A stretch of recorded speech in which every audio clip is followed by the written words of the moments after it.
Hello guys, അപ്പോൾ ഇന്നേട്ടം വീണ്ടും ഓഫാണ് കേട്ടോ. അപ്പോൾ ഞങ്ങൾ വിചാരിച്ചു ജസ്റ്റ് ഒന്ന് പുറത്തേക്കൊക്കെ ഒന്ന് പോയിട്ട് എന്തെങ്കിലുമൊക്കെ സാധനങ്ങൾ വാങ്ങിച്ചിട്ട് വരാമെന്ന്. എല്ലാ ഓഫറിനും ഞാൻ പുറത്ത് പോയി പർച്ചേസ് ചെയ്യുമ്പോൾ നിങ്ങൾ വിചാരിക്കും എൻ്റെ കയ്യിൽ ഭയങ്കര കാശാന്ന്. ഒന്നല്ല കേട്ടോ, ചെറിയൊരു പച്ചക്കറി ആണെങ്കിലും ഒരു ജോഡി ഡ്രസ്സൊക്കെ ആണെങ്കിലും നമ്മളിങ്ങനെ വാങ്ങാൻ പോകുമ്പോൾ അതിൽ നിന്ന് കിട്ടുന്നൊരു സന്തോഷം എനിക്ക് വേറെയാണ് കേട്ടോ. കാരണം ഫുൾ ടൈം വീട്ടിൽ തന്നെ ഇരുന്നിട്ട് കിട്ടണതല്ലേ. അപ്പോൾ എനിക്ക് കുറച്ച് വീഡിയോസൊന്നും എടുക്കാൻ പറ്റില്ല. ഇപ്പോൾ ഈ സാധനങ്ങളൊക്കെ ആയിട്ട് ഞാൻ വാങ്ങിച്ചത് നിപ്പിൽ ഇതൊരു ഫിഷ് ആട്ടോ. പിന്നെ എൻ്റെ ഈ ഒരു ഡോളും എനിക്ക് ഇതൊക്കെ വാങ്ങിച്ചു കേട്ടോ. ഈ ഡോളുണ്ടല്ലോ ബാക്കിൽ ഇങ്ങനെ ആക്കുമ്പോൾ കത്ത് കേട്ടോ, നല്ല രസമാണ് കാണാനായിട്ട്. ആ ഫിഷും നല്ല രസമാണ്, സ്ക്രൂ ചെയ്ത് കഴിയുമ്പോൾ ഓടും കേട്ടോ. പിന്നെ ഞാൻ എനിക്ക് കുറച്ച് വീട്ടിലിടാനുള്ള ഡ്രസ്സ് വാങ്ങിച്ചു കേട്ടോ. കഴിഞ്ഞ തവണ പർച്ചേസിന് പോയപ്പോൾ എനിക്ക് അങ്ങനെ വീട്ടിലിടാനുള്ള 2 ഷോർട്ട് നൈറ്റീസ് മാത്രമേ കിട്ടിയുള്ളൂ കേട്ടോ. പക്ഷേ ഇപ്പോൾ ഞാൻ പോയപ്പോൾ അത്യാവശ്യം എനിക്ക് കുറേ കിട്ടി കേട്ടോ.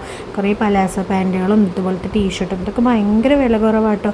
നമുക്ക് വീട്ടിലിടെ ഇങ്ങനെ സിമ്പിളായിട്ടുള്ളത് പോരെ. അപ്പോൾ ഈ ടീഷർട്ടിനൊക്കെ ഒരു 100 രൂപ 150 രൂപയൊക്കെ ഉള്ളൂ കേട്ടോ. അത് കാരണം കൊണ്ട് ഞാൻ കുറേ ടീഷർട്ട് വാങ്ങിച്ചു.